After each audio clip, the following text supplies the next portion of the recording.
Hello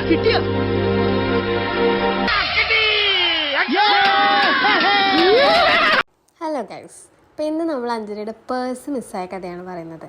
അത് കിട്ടിയെന്നാണ് ഞാൻ ആദ്യം വിളിച്ച് പറഞ്ഞത് കേട്ടോ. നമ്മളൊരു കല്യാണം കൂടാൻ പോയതാണ്. പോകുന്ന വഴിക്ക് നൈസായിട്ട് അഞ്ജലിയുടെ പേഴ്സ് ഇന്ന് ബസ്സിൽ നിന്ന് മിസ്സായി. കളഞ്ഞു പോയ പേഴ്സ് വാങ്ങാൻ പോലീസ് സ്റ്റേഷനിലേക്ക് പോയിക്കൊണ്ടിരിക്കുകയാണ് ഗൈസ്.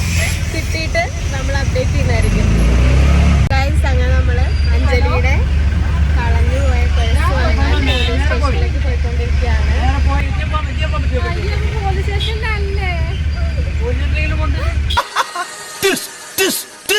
ഇതിപ്പോ ഏകദേശം 2 കിലോമീറ്റർ നടന്നിട്ടാണ് അഞ്ജലിയുടെ പേഴ്സ് കിട്ടണമെങ്കിൽ നമ്മൾ അങ്ങ് അറ്റത്തെത്തണം. കണ്ടോ ഗൈസ്, നമ്മളെ കഷ്ടം പാവാട ചവിട്ടുന്ന അഞ്ജലി. അതായത് നമുക്ക് പട്ടാമ്പി പാലം കിടക്കാനുള്ളൊരു കഷ്ടപ്പാടാണ്. അഞ്ജലിക്ക് പേര് കൊള്ളില്ല, ഞാനിപ്പോ കരുമന്തിയാവും. അഞ്ജലിയുടെ 2 വാക്ക് നഷ്ടപ്പെട്ട പേഴ്സിനെ കുറിച്ച് സന്തോഷം മാത്രം പറയേ. സന്തോഷം മാത്രം. ഈ ഒറ്റ പാല ഞങ്ങൾ ഇന്ന് 2 പ്രാവശ്യം കവർ ചെയ്തിട്ട് വന്നു. വെറും അഞ്ജലി കാരണം അത് പേഴ്സും കളഞ്ഞിടയ്ക്ക് പോവാൻ പൈസ ഇല്ല. ഇപ്പൊ അണ്ണൻ കാണുന്നില്ല. ഓക്കെ.